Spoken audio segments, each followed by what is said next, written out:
Nah, untuk perayaan Hari Raya Saraswati niki sedurungnya tiang jelaskan gede nggih.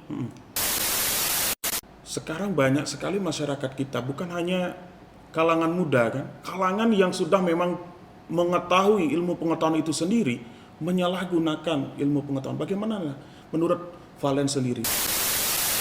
Ilmu pengetahuan itu akan dicermati, dipahami oleh seseorang apabila.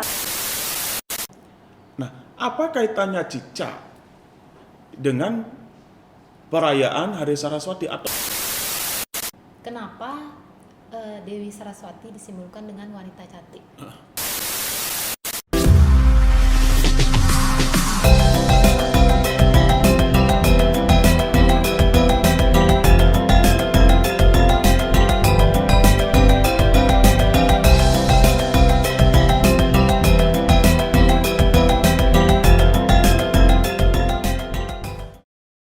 Om Swastiastu. Sahabat Hindu Sedharma dimanapun berada, pada kesempatan yang baik ini berjumpa lagi bersama saya Adi Arta di dalam program acara penyuluhan melalui media online atau disebut dengan Pemalen. Pada kesempatan ini kita akan membahas salah satu hari raya suci yang ada di dalam agama Hindu dengan tema kita pada hari ini yaitu Saraswati yang dicermati. Bagaimanapun nanti pembahasan kita pada hari ini saya sudah mendatangkan dua narasumber. Yang pertama itu ada Niwayan Pande Desngasih. Om Swastiastu, Mbak Pande. Om Swastiastu. Ya, dan kedua ada Nimade Eva Valentini. Om Swastiastu Eva. Om Swastiastu. Punapi gatero becik niki. Astun kare becik. Ya di Astun, walaupun dalam masa pandemi seperti ini dan kita tetap sudah melakukan vaksinasi dan kita sudah melakukan protokol kesehatan. Nah, pada saat perekaman ini kita juga sudah mencuci tangan, kemudian menggunakan hand sanitizer. Nah, jadi Mbak Pandi langsung saja, bagaimana dengan perayaan Hari Raya Saraswati sebelumnya dan juga sekarang, apa saja yang harus kita lakukan dalam perayaan Hari Raya Saraswati ini? Sedurungnya Om Swastiastu. Nggih. Nah, untuk perayaan Hari Raya Saraswati niki sedurungnya tiang jelaskan gede nggih. Untuk Saraswati niki dirayakan setiap 210 hari. Iya. Atau bisa disebut dengan 6 bulan. 6 bulan sekali. Setiap 6 bulan. Kemudian Hari Raya Saraswati niki jatuhnya niki setiap secara humanis wuku watu bumi. Artinya setiap hari Sabtu. Ini jadi setiap hari secara humanis itu watu bumi niki kita sebagai umat Hindu selalu atau harus merayakan Hari Raya Saraswati. Nah, Hari Raya Saraswati niki napi Hari Raya Saraswati niki adalah proses turunnya ilmu pengetahuan ke bumi. Nah, ilmu pengetahuan ini diturunkan oleh Sang Yang Dewasa ke kita sebagai manusia. Nah, untuk perayaan Hari Raya Saraswati pada umumnya biasanya sebelum pandemi itu biasanya dilakukan persembahyangan di sekolah-sekolah. Terus untuk para guru biasanya juga melakukan persembahyangan bersama. Terus kalau kita sebagai bukan murid gitu, biasanya melakukan persembahyangan di rumah atau di pura-pura. Nah, kemudian pada saat perayaan Hari Raya Saraswati itu seperti yang dijelaskan dari narasumber kita yang pertama, bahwasanya perayaan Hari Saraswati adalah turunnya ilmu pengetahuan dalam manifestasinya sebagai Sang Hyang Adi Saraswati. Nah, jadi dalam perayaan Hari Raya Saraswati itu apa saja yang harus kita lakukan? Apakah hanya sekedar sembahyang? Misalnya seperti para siswa yang seperti Mbak Pandai tadi sampaikan harus di sekolah. Kemudian misalnya masyarakat biasa seperti kita dan seperti para petani itu pasti di pura-pura, baik itu di pura desa ataupun pura-pura halayak ruang lingkup di rumah tangga seperti itu.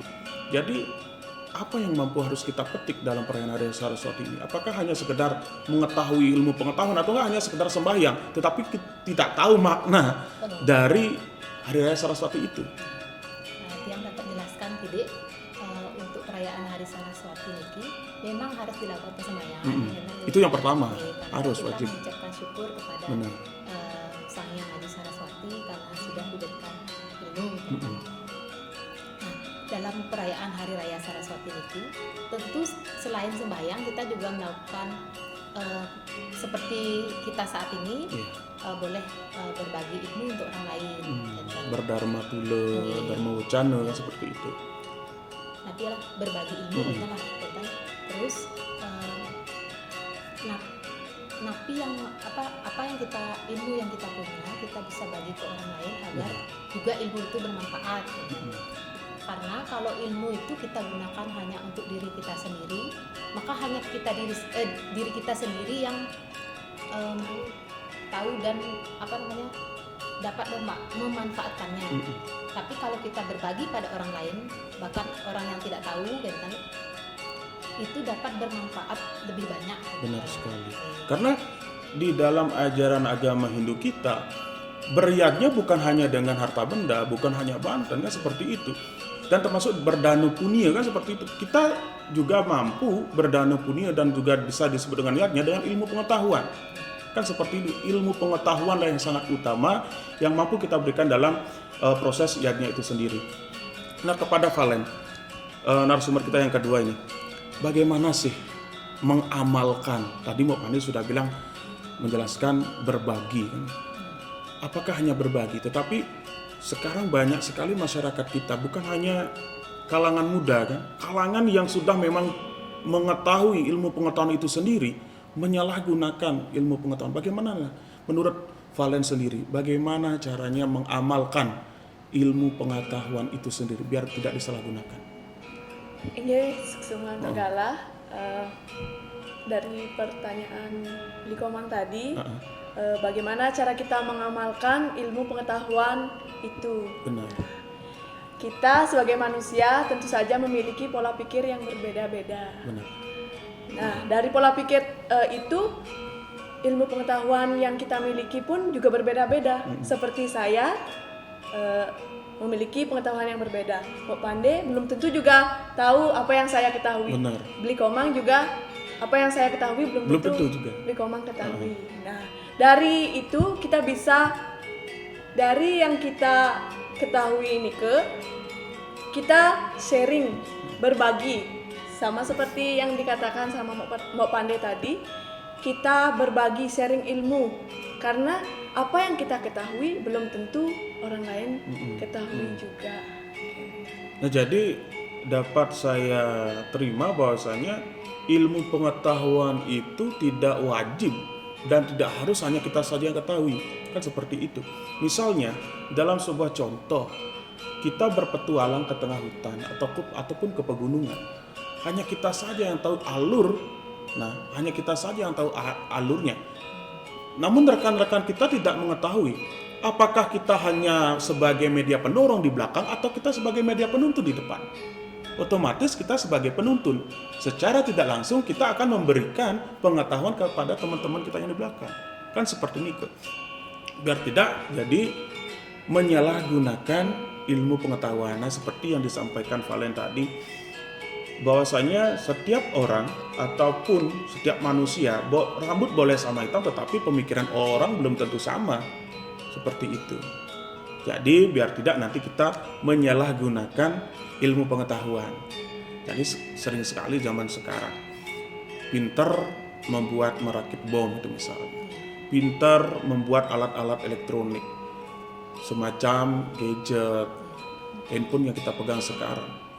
Namun ada juga sisi negatifnya. Karena diibaratkan kan seperti tadi disampaikan bahwasanya ilmu pengetahuan sangat berguna. Seperti pisau kan seperti itu jadinya, karena ada sisi negatif dan sisi positifnya. Baik, nah jadi yang kedua, sebagai penyuluh, Mbok Pande, Valen, dan diri Tian juga sendiri seorang penyuluh. Apakah keliru ataupun Mbok Pande pernah merasa salah pada saat memberikan penyuluhan, baik itu secara langsung ataupun seperti sekarang melalui media online? Apakah merasa diri salah? Saya salah memberikan bimbingan ataupun memberikan penyuluhan kepada orang yang lebih tua dari kita. Bagaimana Mbak Pandi menanggapi hal seperti itu? Kalau yang di masyarakat gitu, malah itu bagus gitu, karena kita kan berbagi ilmu. Siapa tahu orang itu mungkin tidak tahu apa yang seperti yang dibilang tadi sama Eva, dia tahu ilmu apa, kok ini kayaknya serem sekali. Pengetahuan. Pengetahuan. Eva tahunya pengetahuan apa, saya tahunya pengetahuan apa kan gitu. Kalau di masyarakat kita memberi penyuluhan kepada orang yang lebih tua daripada kita, itu tidak salah menurut dia. Kenapa? Karena seperti yang saya sebutkan tadi itu, kan kadang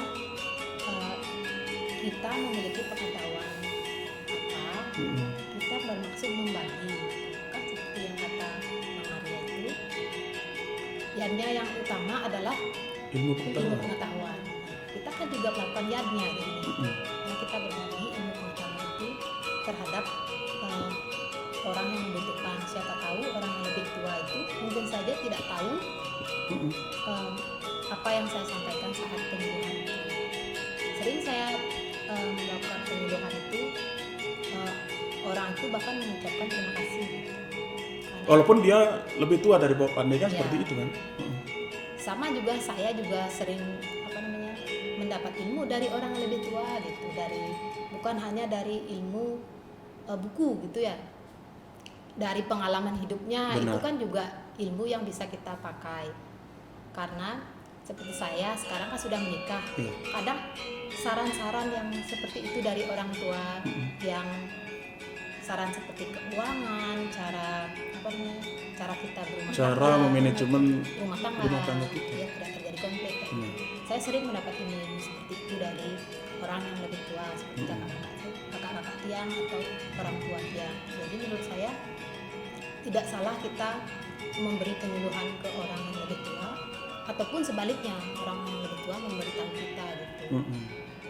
Dan belum tentu orang yang sekolah lebih tinggi menurut dia bisa memberi contoh ke orang yang Mungkin tidak sekolah. belum sempat untuk menjenjang ke bangku lebih tinggi kan Ya. seperti itu. Itu balik lagi ke pengalaman hidupnya.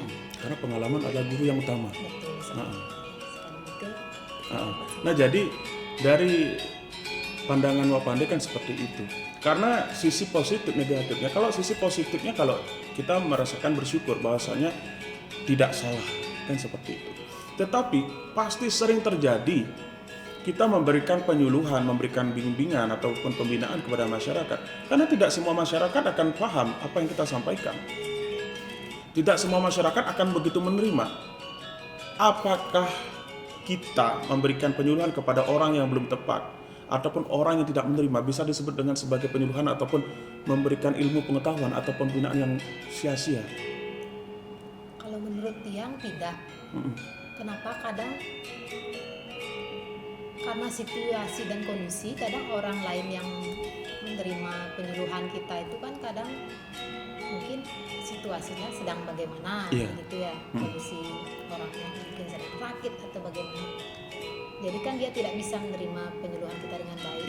Tapi kan bagaimana dari diri kita sendiri kita tulus ikhlas untuk memberi penyuluhan, maka semoga saja orang yang menerima penyuluhan itu bisa menerima dengan baik. Itu sih kalau dari dia.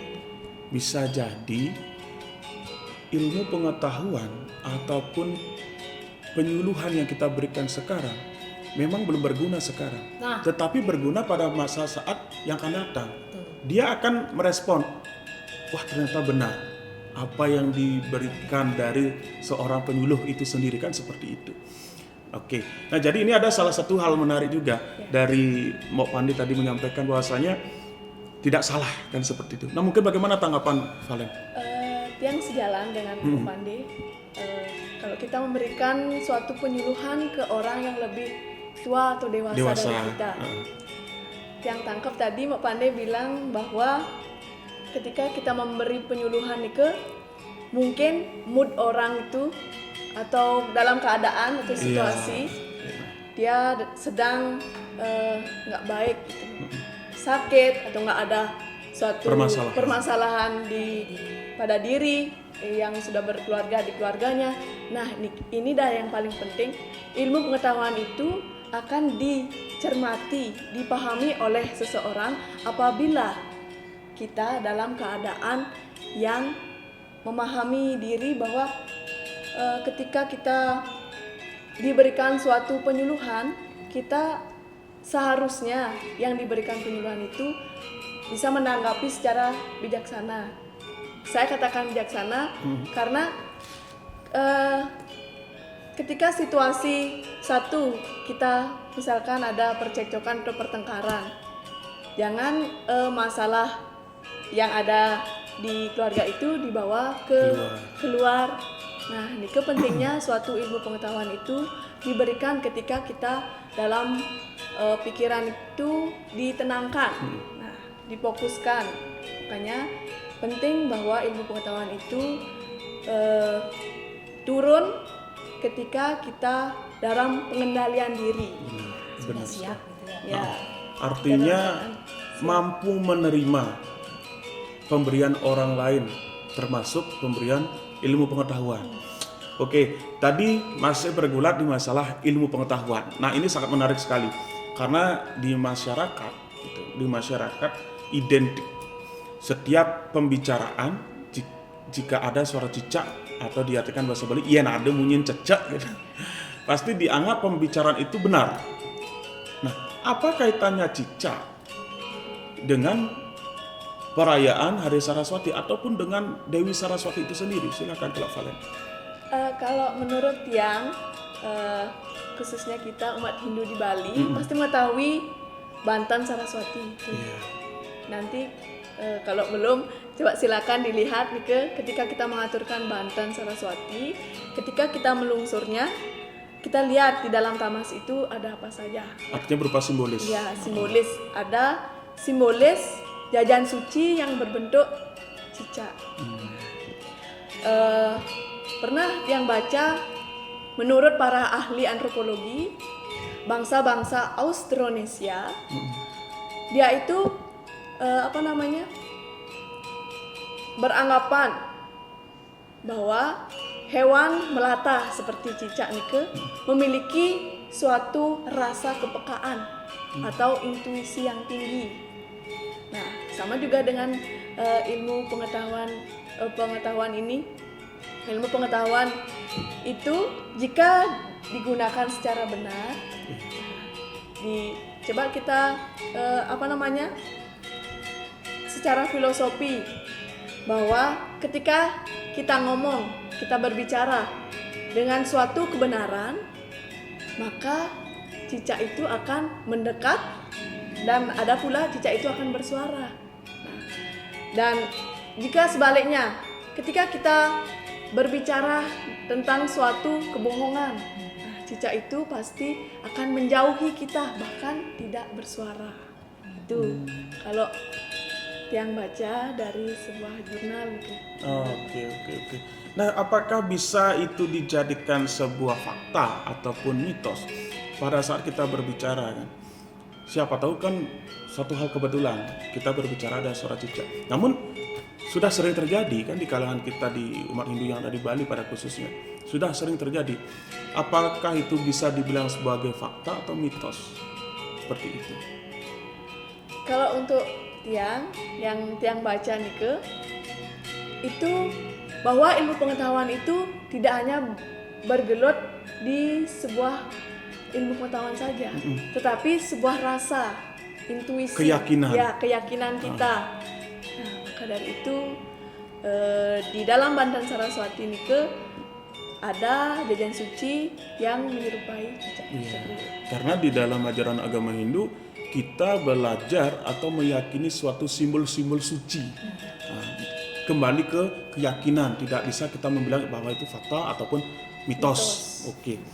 Nah, terkait dengan bebantenan tadi Mbak Pandi, Valen menyinggung masalah Banten suci ataupun simbol cicak, ada simbol kan.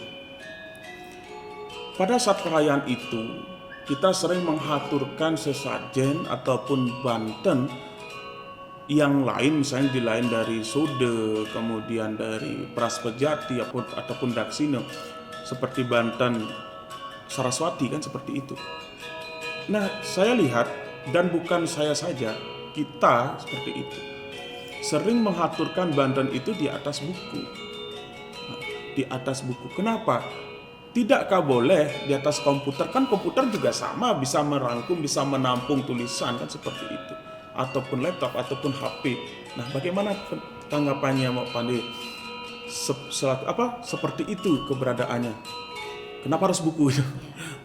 Pertanyaannya sangat bagus sekali. Pasti menurut saya banyak anak muda juga kalau pastinya milenial itu yang menonton juga pasti bertanya seperti itu. Karena di HP itu kan juga kita bisa belajar. Benar. Seperti di YouTube atau di website mungkin atau di TikTok mungkin. Benar. Terus kalau menurut Tiang, kenapa saat perayaan Hari Raya Saraswati itu orang-orang mengaturkan sesajen pada buku-buku?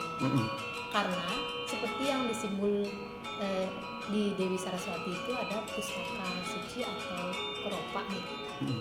Lontar. Itu simbol itu berarti bahwa itu merupakan sarana keberadaan dari ilmu pengetahuan itu. Jadi salah satu contohnya kan buku, lontar seperti itu. Makanya perlu kita mengaturkan banten itu, biasanya kan buku itu dikumpulkan, kemudian diaturkan banten itu karena kita kan seperti mengucapkan rasa terima kasih. ya Syukur. mengucapkan karena contohnya kita karena rasa bersyukur kita, jadi pada rainan Saraswati itu kita mengaturkan banten itu untuk mengucapkan syukur kepada Sang Yang Aji Saraswati atas ilmu pengetahuan yang sudah kita terima kan seperti itu. Nah, jadi masih banyak hal yang saya perlu tanyakan kepada Mbak Pandi terkait dengan buku. Kenapa? Kenapa pada saat perayaan Hari Suci Saraswati sering dan banyak statement bilang jangan membaca buku, jangan menulis dan jangan menghapus tulisan. Nah, ada apa dengan itu? Kalau dalam perayaan Hari Raya Saraswati itu, dari yang pernah saya baca, bukannya tidak boleh membaca dan menulis, tapi pada perayaannya dari pagi sampai siang hari, sampai tengah hari itu kan proses kita merayakan Hari Raya Saraswati itu. Jadi kita melakukan persembahyangan, mengaturkan sesajen. Jadi pada hari itu Sang Yang Aji Saraswati sedang berstana di dalam aksara itu sendiri. Ya, di dalam aksara itu sendiri. Jadi tidak etis kayaknya kita untuk membaca dan menulis, karena saat kita membaca buku tersebut kita bisa terbawa suasana. Ya kalau arahnya tuh ke arah yang positif. Kalau ke arah yang negatif jadinya setelah kita membaca, jadi itu kan mempengaruhi proses dari turunnya ilmu pengetahuan tersebut. Itu yang saya pernah baca. Iya. Nah, jadi yang saya tangkap di sini adalah di mana pada saat perayaan Hari Suci Saraswati itu kita memfokuskan diri untuk memuja ataupun memuji kebesaran Tuhan yang Maha Kuasa ataupun ide Sang Yang Widiwasa dalam manifestasi beliau sebagai Dewi Saraswati, Dewi ilmu pengetahuan kan seperti itu. Biar tidak, karena di dalam ajaran agama Hindu kita kembali ke simbol bahwasanya buku ataupun aksara itu adalah stananya dari Dewi Saraswati kan seperti itu. Nah, jadi kepada Valen, bagaimana tanggapannya mengenai hal yang serupa yang seperti ditanggapi oleh Mbak Pandi tadi? Kalau untuk Tiang, menurut kitab Sundarigama, pelaksanaan Hari Suci Saraswati ke dimulai dari pagi hari hingga tengah hari. Jadi setelah tengah hari nikah kan masih ada waktu, malamnya nikah. Nah, banyak orang-orang atau siswa juga merayakan setelah adanya pelaksanaan Saraswati nikah. Setelah nikah, malamnya nikah diadakannya rembuk sastra atau malam sastra.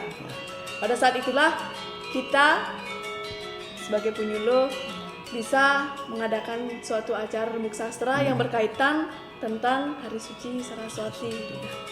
Pantangan, kenapa dibilang itu pantangan untuk membaca serta menulis. Sama seperti Mbak Pandi tadi, kita menghargai proses turunnya ilmu pengetahuan. Jadi ketika kita memahami dan menghargai suatu proses serta tahapan-tahapan ilmu pengetahuan itu turun, itulah mengapa ketika Hari Suci Saraswati Nike pantang untuk membaca serta menulis dari pagi hingga tengah hari itu sendiri. Oke. Nah, jadi kebetulan ini narasumber kita kedua-duanya seorang calon ibu, atau yang satu sudah jadi ibu, yang satunya belum jadi ibu, seperti itu. Artinya sosok perempuan yang patut kita teladani. Sama halnya dengan Dewi Saraswati, dilambangkan dengan dewi yang amat cantik. Tadi Mbak Pandey sempat menyinggung masalah keropak. Jadi saya terbersit yang lainnya harus dibahas nih, kayak seperti itu jadinya. Nah, bagaimana dengan simbol-simbol dari Dewi Saraswati? Mengapa harus sedemikian cantiknya? Apakah tidak bisa diganti dengan simbol yang lain seperti itu? Kalau dari yang pernah saya baca, kenapa Dewi Saraswati disimbolkan dengan wanita cantik?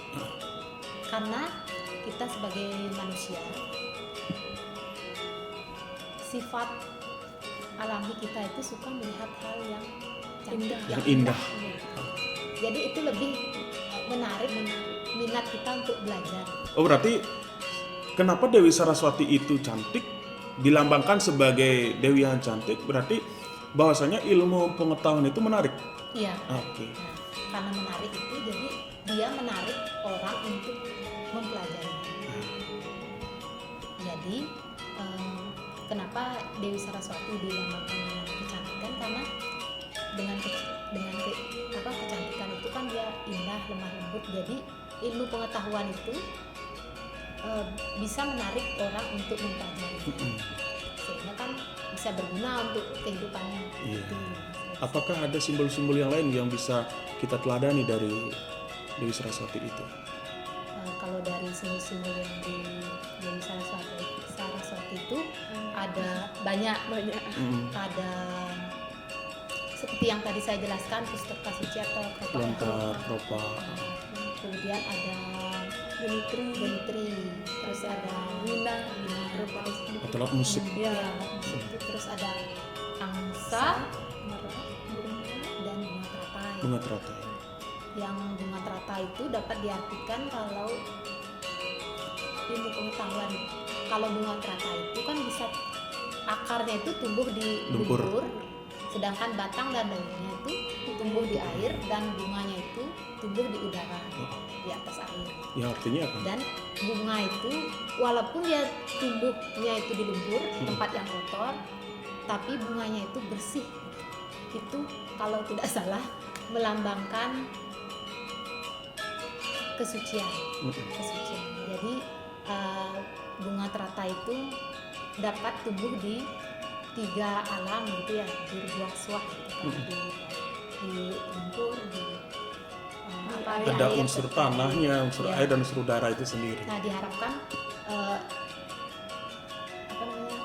bukan diharapkan, jadi ilmu pengetahuan itu merupakan simbol yang suci gitu, yang diturunkan oleh Ide Sang Yang Widi Wasi. Selanjutnya ada angsa, sama juga dia bisa tumbuh di 3 tempat kan. Hidup di 3 tempat. Tadi saya bilang apa? Artinya kalau Terbawa teratai suasana. hidup, Bunga teratainya tumbuh. ya. Dia dapat hidup di 3 tempat juga. 3 alam. Iya, 3 alam, di darat, juga di air. air, dan Bisa juga terbang. Walaupun tidak jauh-jauh sekali. Jadi itu juga kalau si angsa ini melambangkan kebijaksanaan. Jadi diharapkan kita mempunyai ilmu pengetahuan itu diharapkan juga bijaksana dalam mengamalkan ilmu pengetahuan itu. Karena seperti yang Mang Arya bilang itu, kalau kita tidak bijaksana dalam mengaplikasikan ilmu pengetahuan itu, bisa saja ilmu pengetahuan itu digunakan ke hal-hal yang negatif. Benar. Apalagi zaman sekarang itu kayaknya kriminal itu sudah sangat tinggi ya, kayak pinjaman online yang meresahkan warga. Terus ada yang kayak yang mama minta pulsa ya yang sempat viral itu kayak gitu.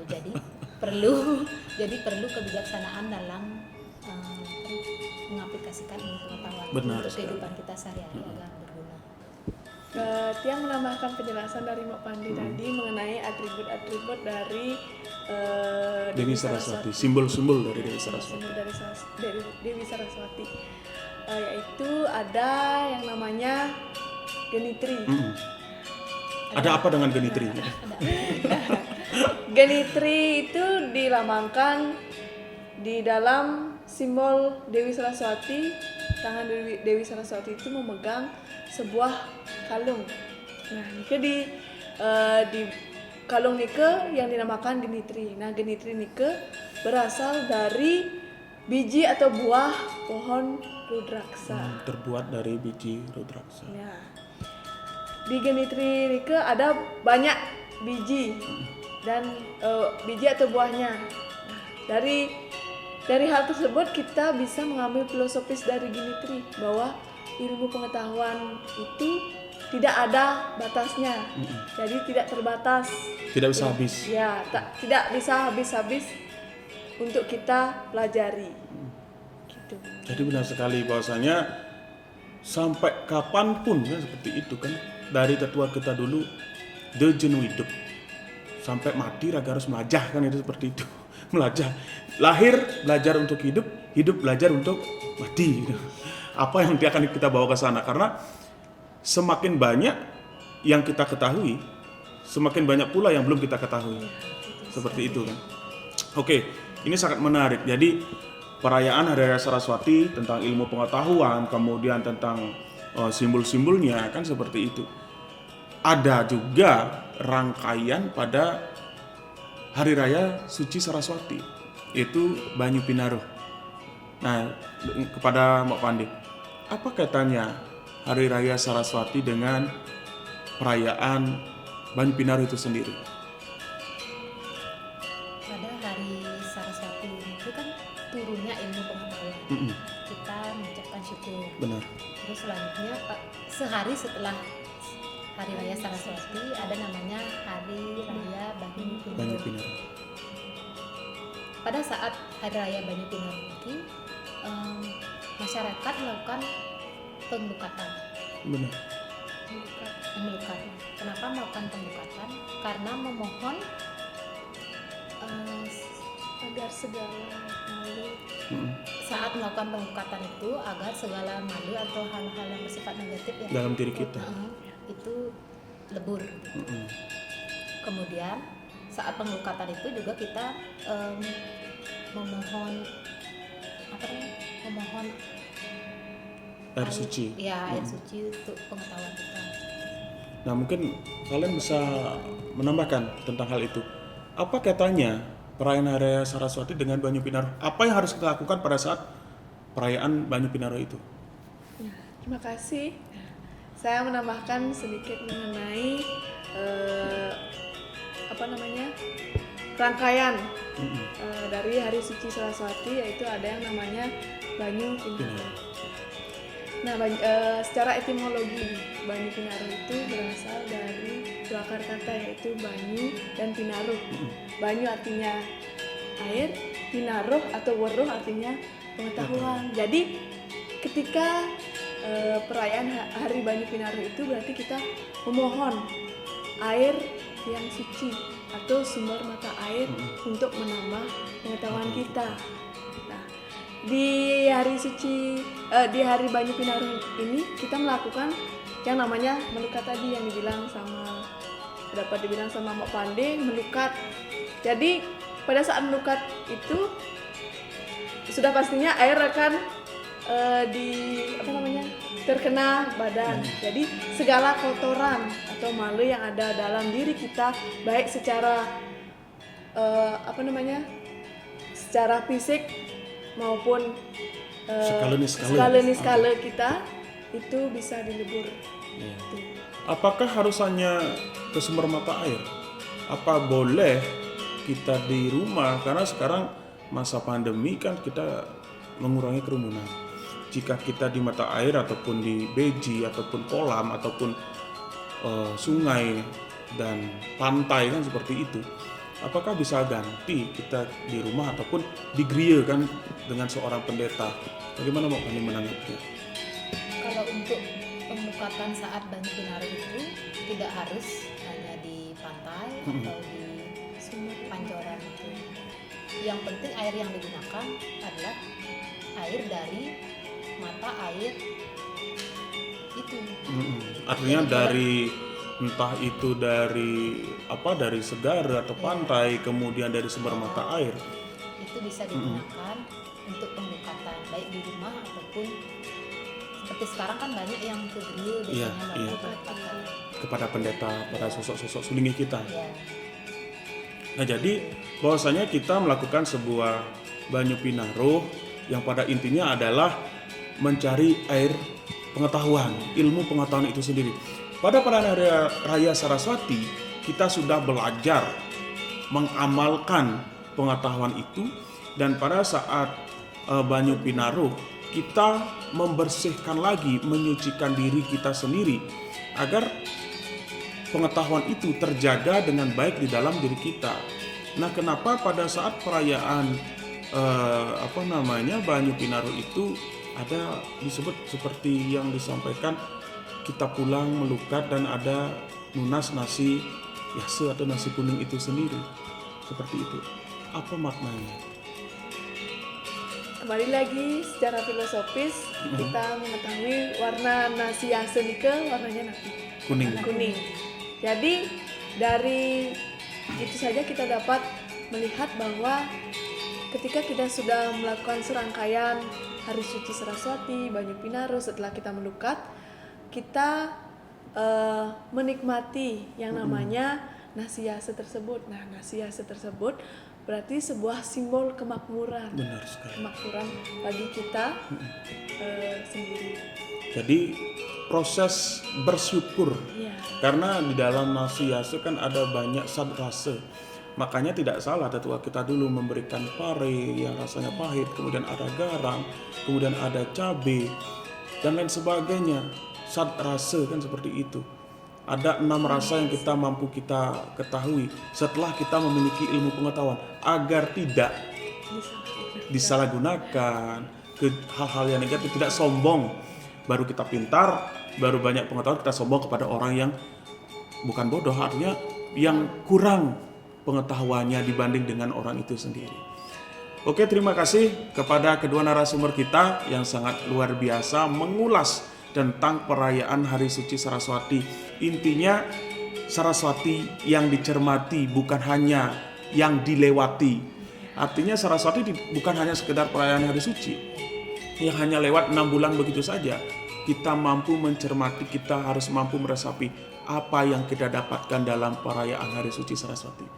Jadi yang terakhir saya minta kepada Mbok Pande, baik itu juga Valen, apa pesan buat kaula muda kita, khususnya kaum milenial yang ada di gadget ataupun smartphone sekarang, di YouTube kita yang nonton, apa sih pesan yang Mbok Pande sampaikan kepada mereka? Kalau yang bisa saya sampaikan untuk kaula muda gitu, dan saya juga merasa masih muda. Iya, artinya status boleh jadi istri, sudah tua, tetapi jiwa tetap muda. Membara. Jadi yang bisa saya sampaikan untuk kaula muda untuk perayaan Hari Raya Saraswati, jangan hanya euforianya itu saat perayaan Hari Raya Saraswati. Benar sekali. Kalau bisa itu kita harus tekun menuntut ilmu itu, entah itu ilmu apa yang kita pelajari atau apa yang kita kuasai gitu. Karena diharapkan itu bisa berkelanjutan, bukan hanya pada Hari Raya Saraswati aja kita euforianya, oh sekarang Hari Raya Saraswati jadi kita harus belajar malamnya gitu. Benar. Tapi diharapkan itu berkelanjutan agar ilmu itu juga berguna. Seperti zaman pandemi ini, kalau tidak ada ilmu pengetahuan maka tidak akan ditemukan vaksin itu kan. Itu yang saya lihat. Kalau dari sekup yang lebih luas, kalau dari sekup yang lebih kecil mungkin untuk para siswa gitu, kalau kita belajar dengan tekun, pasti kita bisa menggunakan ilmu itu di masa yang akan datang. berguna untuk diri kita sendiri ataupun kita berbagi ke orang lain yang lebih membutuhkan. Berarti tidak salah tetua kita pada zaman dulu bilang de Banten ini den bukunya kan gitu. Jadi nih Artinya harus dipelajari kan seperti itu. Nah, jadi kepada kalian sendiri apa sih pesan yang bisa disampaikan kepada para pemirsa kita? Jadi pesan yang saya sampaikan untuk khususnya kaum milenial yang menonton Channel YouTube kita. Jadi kita khususnya yang masih siswa maupun mahasiswa sudah pasti jangan hanya sebagai simbolis saja kita mengaturkan Banten atau canang tersebut. Jadi kita harus memahami sebenarnya apa sih yang bisa kita petik, yang bisa kita cermati ketika pada saat Hari Suci Saraswati itu berlangsung. Oke, terima kasih buat kedua narasumber kita dan selamat nantinya kita merayakan Hari Suci Saraswati yang akan datang ini. Semoga apa yang kita perbuat dan apa yang kita tanam dan itu juga yang akan kita tuai. Baik para pemirsa dimanapun berada yang sangat berbahagia umat Hindu Sedharma. Jadi demikian bincang-bincang pada kesempatan yang baik ini dengan kedua narasumber kita. Jadi apabila ada yang kurang berkenan dan yang kurang pas di hati pemirsa, kami mohon maaf. Jadi ingat like, share, dan komen, dan ingat subscribe channel YouTube kita. Dan ingat yang terakhir, salam pemalen penyuluhan media online. Para Santi, Om Santi Santi Santi Om.